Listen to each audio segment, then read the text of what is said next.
Hi, this is Dr. Kimberley Linert, and I'm the author of Visualizing Happiness in Every Area of Life, a step-by-step guide to creating an incredible life of your own, and host of this podcast, Incredible Life Creator. And today, my guest is Miss Suzette Louw. Now, Miss Suzette Louw is a women's transformational and life coach who helps women reconnect and empower themselves to find their inner voice and create a life aligned to their true selves. She is a single mother of two and a survivor of toxic relationship and 2 divorces. She has lived a colorful life and career and lived in various countries across the different continents. Her last divorce set Suzette on a journey of self-discovery that transformed her life beyond her wildest dreams. She learned through her own transformational journey that once you truly get to know yourself, let go of feelings of guilt, shame, people-pleasing, and past traumas, and accept yourself, warts and all, you will be able to truly love yourself. Getting to know yourself fully and aligning your core values and authentic self with all aspects of your life leads to a life that is fulfilled, joyous, and abundant in every aspect. Don't we all want that? So Suzette's vision is to empower professional women over 40 to blossom and flourish by reconnecting with their values and divine self and developing crystal clarity around the life they desire through one-on-one coaching, masterminds, and workshops. Welcome to the podcast, Suzette. Thank you so much, Kimberly. Nice to be Yes. here. And she is calling from the beautiful Caribbean island or of what? Tell me the name again. Curacao. It's a Dutch Curacao. island. Yeah. Yes, we'd all love to be there, especially if anybody that's in the cold right now. So it's lovely. So just so people can get to know you, tell us your story, how you started out and got through all these countries and ups and downs and got to be doing what you're doing now. Yeah, it's been a journey, like everybody else. I grew up in a very small town in South Africa, and I had a father who was very dominant, as you know, typical South African household, and was the third daughter of 3. So kind of I grew up, not really feeling like I featured, not really feeling like I fitted in. I started off like, a serious people pleaser, wanted the acknowledgement of my father. I probably got it, but you know how our subconscious minds are, you're kind of born into something and you just don't see the wood from the trees. So I spent the first couple of years of my life as, just being there. And then there was a trauma that happened in my life when I was still young. And because of my place, I would say, in the family, and by then my feelings of not worthy, not good enough, and just being this little mouse in the background, I couldn't really voice anything, about what happened. So I kept it as a secret. And that just, built on a person who was just not feeling it. I went on to university. Of course, I always wanted the approval of my father, and I didn't quite feel what I was studying, and my subconscious mind just managed to confirm for me that you don't belong here, you don't have the ability to do this. And that was the story kind of my life. I got married. I had 2 amazing kids. They are now 23 and 25. And subsequently got divorced. I moved to Botswana, moved back to South Africa again after my divorce.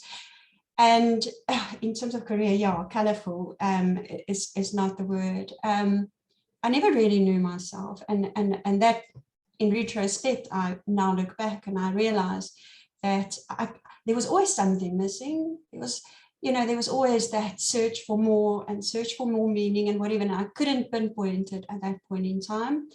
By then I had become a people pleaser. I was codependent on my kids. A huge fear of being alone. Ended up moving with my second husband to this stunning country.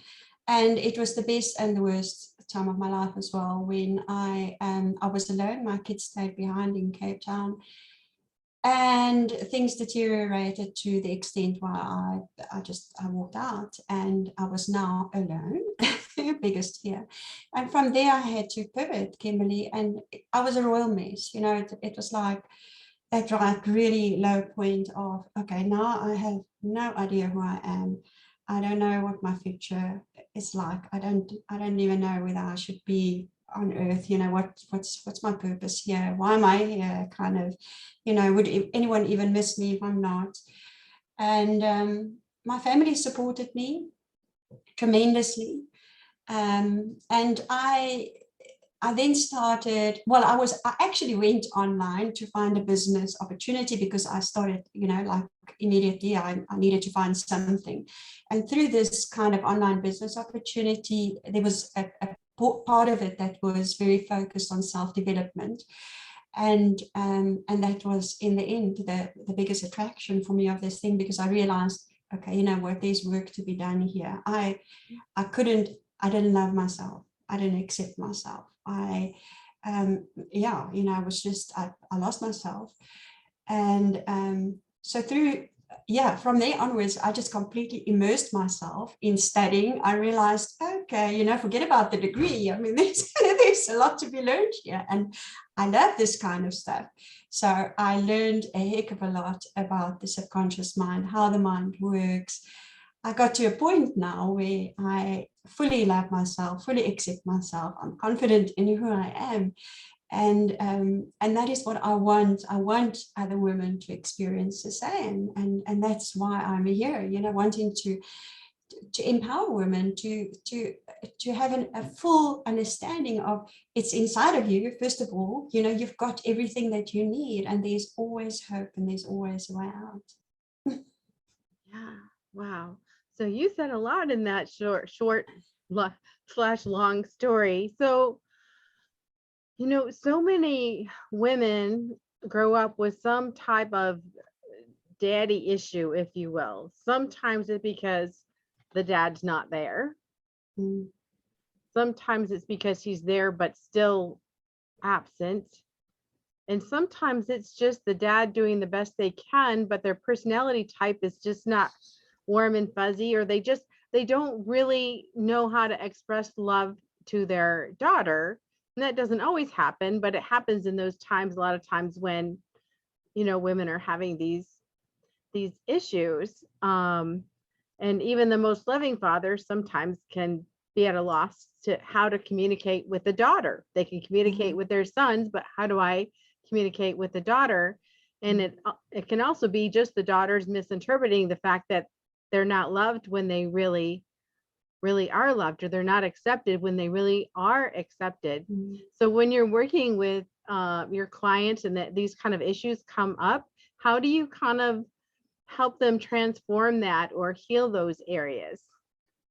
Well, so that also comes from a place of self-worth. That's there, and I really do believe that we are born with that. Genetically, there is something that happens before you are born. So it often happens that you kind of, okay, that's the basis that you're working from. So now you've got a subconscious mind, and it just builds up on, it just reconfirms, which kind of your subconscious mind has already taken on as your truth.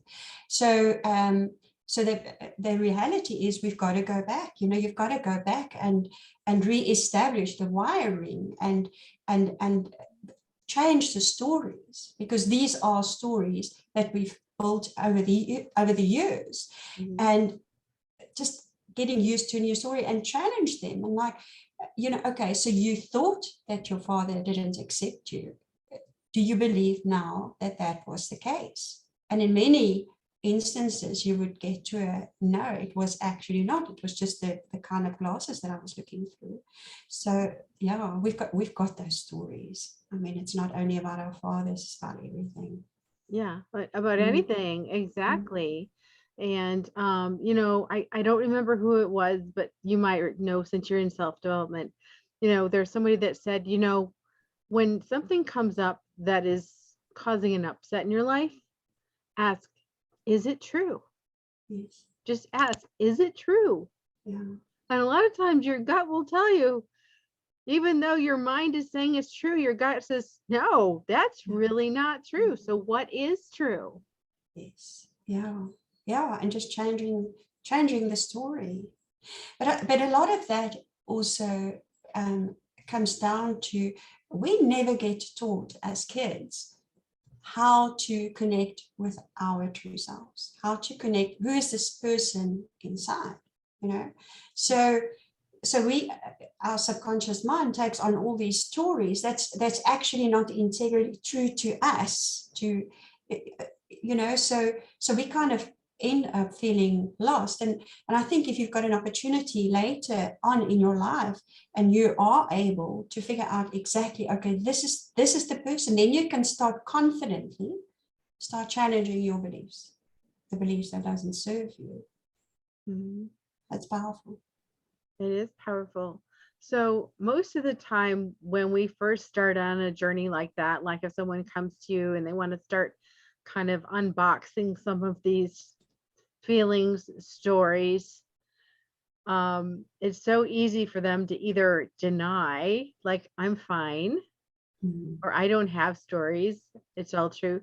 We come at different levels. Some people will be like, yeah, I know their stories, but I'm afraid to change them. So they come and they have fear, or they don't want to see Yes. what's in the box.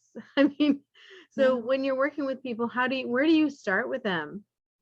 And sometimes, to be honest, sometimes they're actually not aware of the stories. You know, sometimes there's this thing that kind of guides them, and they simply just not aware.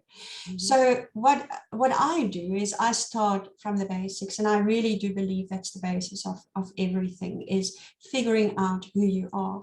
Because as you start connecting with who you truly are, and as you start getting in touch with your values, your purpose, your passions, if you are unaware of the stories will start, they start running. You know, you, as you do your normal self-development, if you go through a process of finding your values, you know, working on finding your purpose, taking a further step and start looking into your future and stuff, your stories are going to come out. If you're working with a therapist or coach, you know, as a guide, those stories will inevitably come out. Mhm. I do. And I find it's funny too that sometimes when you are in that situation where you have a mentor, a coach, some type of therapist, as soon as you say something out loud, you realize how ridiculous it is. So when it's in your Yes. mind, it sounds perfectly normal. And as soon as you have to say it out loud to another person, you're thinking, do I really think that? Have I really been holding on to that this long? Yeah. Yeah, no, it's true. And I mean, we do self-development. I mean, I did a lot of self-development, but I had a mentor. I had a coach that I worked with. And sometimes it's just, you know, one thing that person as a guide says to you that triggers and the penny drops. And I mean, it's also true that, you know, there are times when there's a whole lot of trauma behind it, and people are just not ready, you know, to face whatever it is that's there underlying in your stories. And that's also okay, because it's a process. You know, that it will happen when they are ready. I know in my journey, you know, in the beginning, I was so overwhelmed because there was just so much. I mean, I looked at myself in the mirror and I thought, oh my gosh, Suzette, you've got so much work to do. But as I went along, you know, things I would suddenly look back and think, oh, okay, well, that has already changed. But then when I was ready, there would be other things that would come, and bigger traumas. And it's literally like peeling an onion. You know, you just, the layers just gets peeled away until you are really ready for whatever is sitting below everything. Mhm. So, what is it that started you on this journey? Why did you seek out like a coach or a mentor? What was there, like something that was, what they say, the stick that broke the donkey's back? The What was that thing that made you go, Mm, oh, I can't keep living this way. I've got to change. I've got to do something else. yeah. Um, I was alone in this country, and I had no one to go to. Suddenly I want to say, time in a way. I was alone with myself, my thoughts, and something that I feared subconsciously, and for good reason, because I was sitting with a whole lot of traumas that I haven't dealt with. When you raise kids, you're so focused on, on their needs and their traumas, and you've got a partner and you're worried about them, and you've got a job, and you're just living life, and things happen to you. Mhm. And, we put ourselves last. So I, as I said, I just came out of a very toxic relationship, and I was broken. And at that point, I had a choice. I could go back to South Africa and go back to a corporate job and, continue doing what I was doing. My kids were there. It would have been, but I was just such a mess that I just, and also the island, to me, there was just something about the energy on this island. And I really felt like I was choosing between staying and really healing for the first time in my life, or going back. And somewhere along the line, I was burnt out. I mean, I was exhausted, somewhere along the line, I was going to just not make it. So that was kind of the choice that I made. And I'm so grateful that I was here and able to stay, Yeah, it's like you made your own personal retreat. Yeah, I did. Well, the universe helped in a big Uh-huh. way. And now you're bringing other people along with you through your Yes. coaching. Yes, that is for sure that's my vision. That's my mission, is to bring people here, and there's so many benefits to it. And I mean, one is definitely to just take time out, to just walk away from the rat race, walk away from everything, and just come and be quiet. But then there's also this amazing, I think, healing energy on the island, and I think for my clients are women, to come and experience this, going back, it's transformational. Mhm. Beautiful. So in those times when you were working through the self-development and all the traumas almost by yourself, I mean, the mentor's not there 24/7 usually. So what are some things you did to encourage yourself or to help yourself through those times that were especially difficult? I mean, some people have morning practices where they do meditation or their prayer or their faith. What was it that you used to actually keep yourself afloat during those times when it was really hard? I'm so happy for this question because I came from a very small town in South Africa. I was never even the thought of doing meditation, and yoga practices and stuff like that. Never, it was never on the horizon. I mean, it was never talked about. It wasn't. It was just weird, Um, and this online company, this program that I joined, through that program, I actually started with breath work. And I found the breath work so extremely phenomenal and life-changing. I mean, at that point in time, I was stressed, I was anxious, I was just exhausted and not in a good place.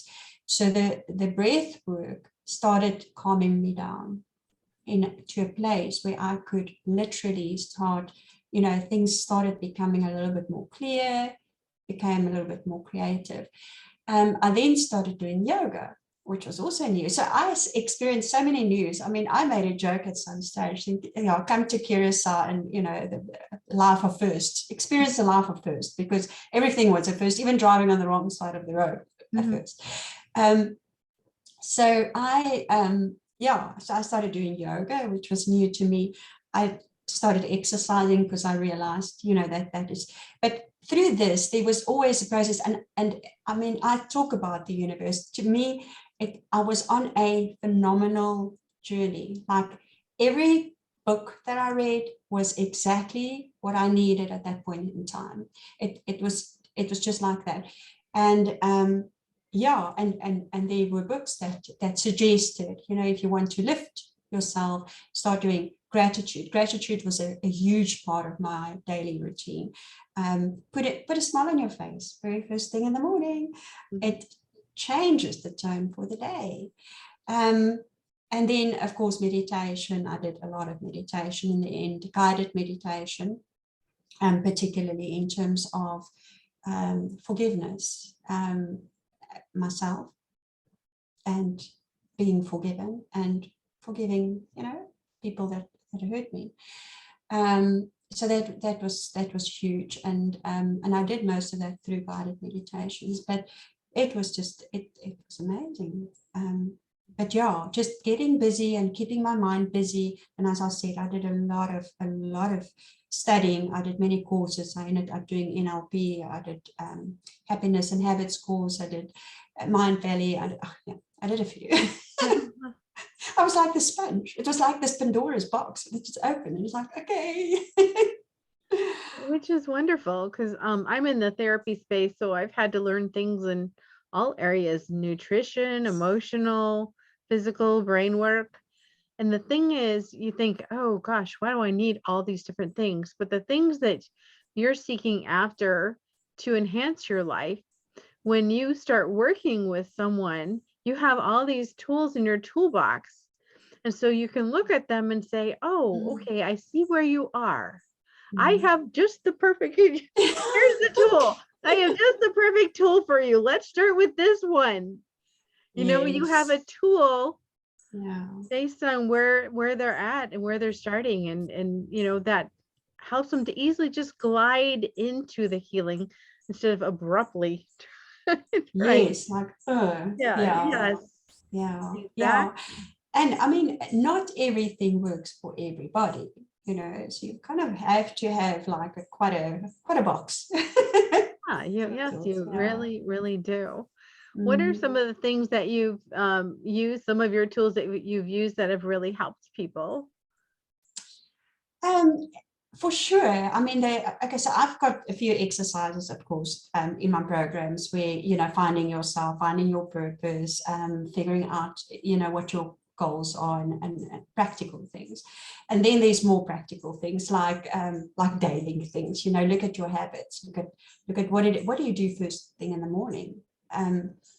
I haven't listened to a news bulletin first thing in the morning for a few years, because I just do not. I think that's the worst thing you can do, and so many, you know, so many gurus confirm that it is you, because that is the tone that you will set for the day. And so there are some routines that is obviously better for you, and then there are some routines that's not so good for you.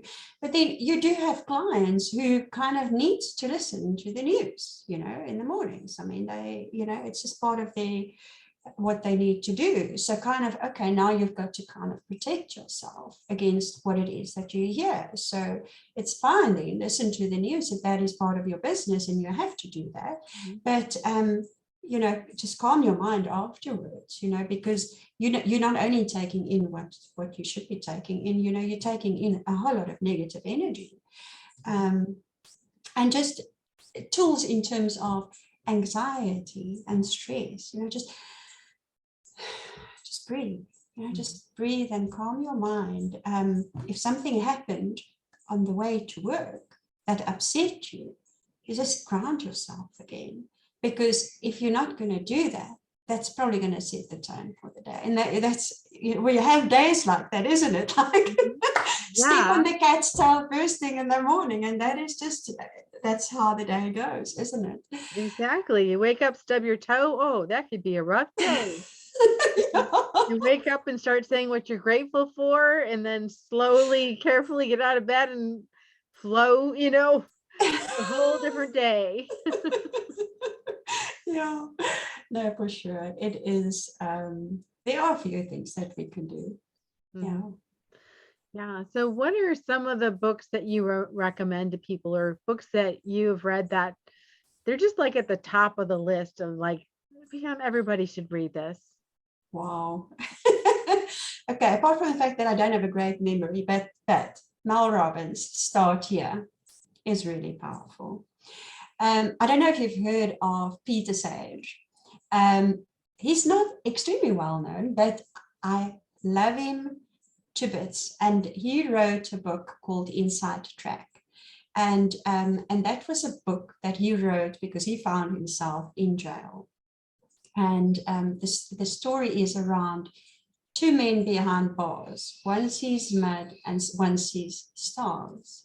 And to me, I mean, that is just so powerful, that whole message. And I listen to audiobooks. I'm not a great reader as such, but I like audiobooks because I can listen to it on the beach and while I'm driving, etc.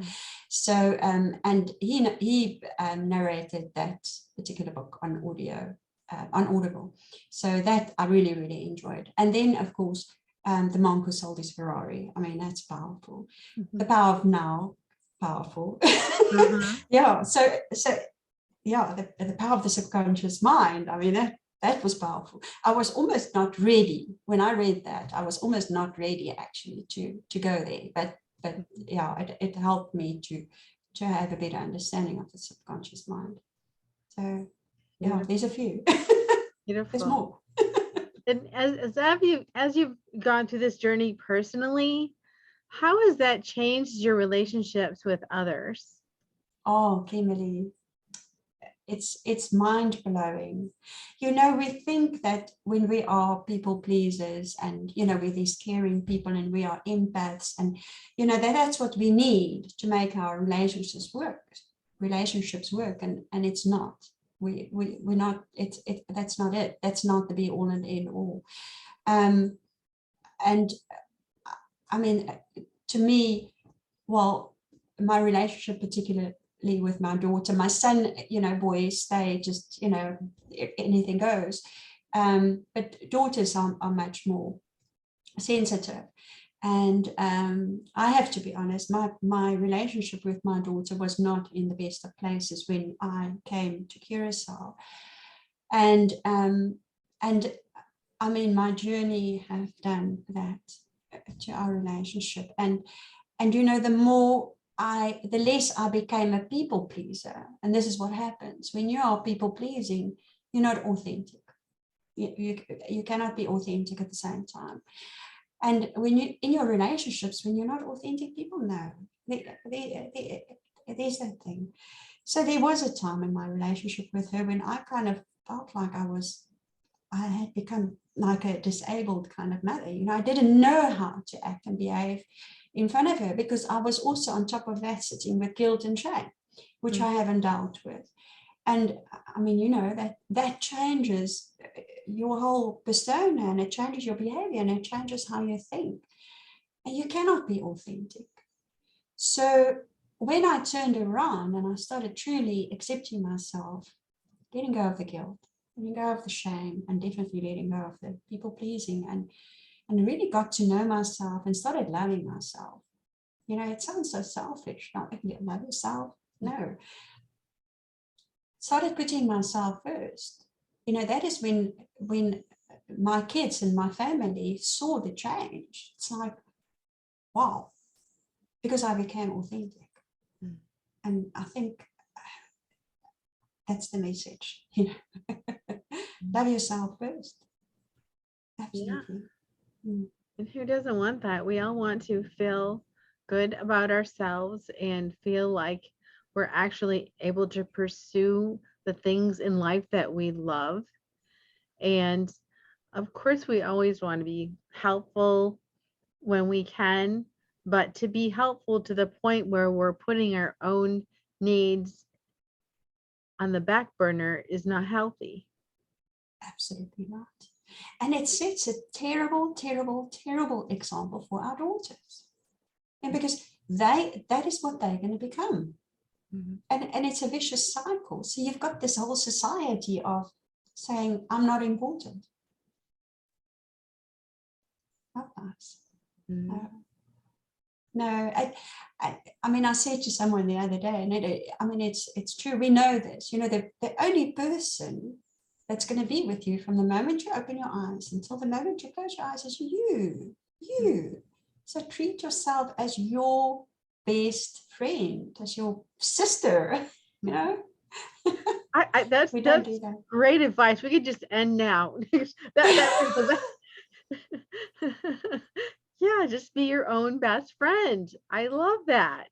Yeah. That is beautiful. Thank you. So, if people wanted to actually contact you, work with you, find out about what you're doing, how could they do that?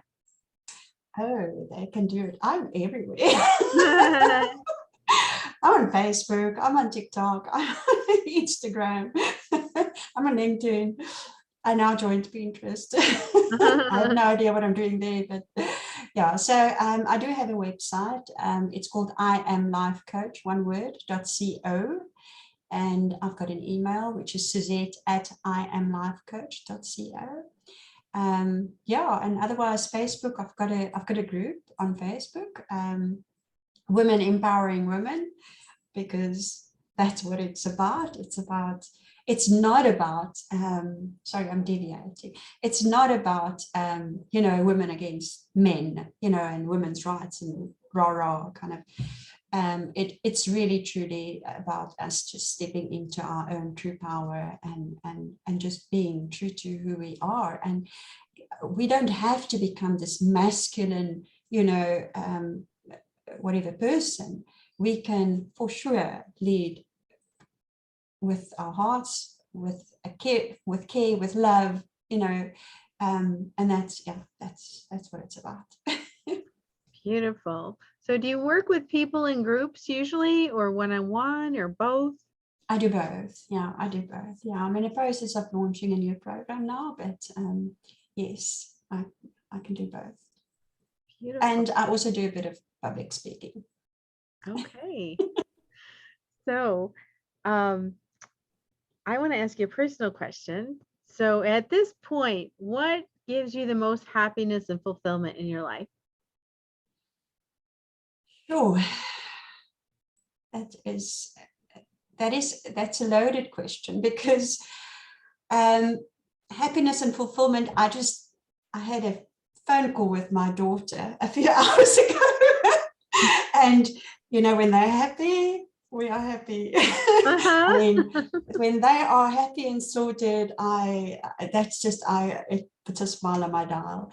And then helping women. I mean, you know, when you see someone making a shift, when you see someone just getting that aha moment, I mean, that is priceless, absolutely priceless. It's when you realize there's someone there that would have had that life, you know, if they had just continued going, versus the life that they can lead.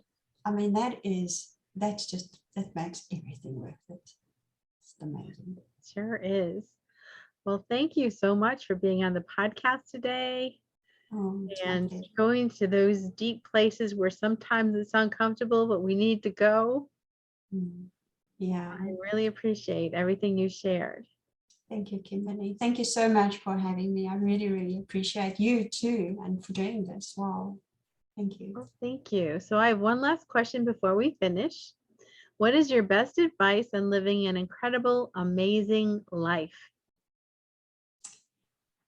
Apart from becoming your best friend, truly get to know yourself and accept you, accept your past, accept whatever your future holds, and accept where you are at and the process. Just, it is what it is. Beautiful. Thank you so much, Suzette. Thank you, Kimberley. We'll talk to you again soon. Yes, thank you.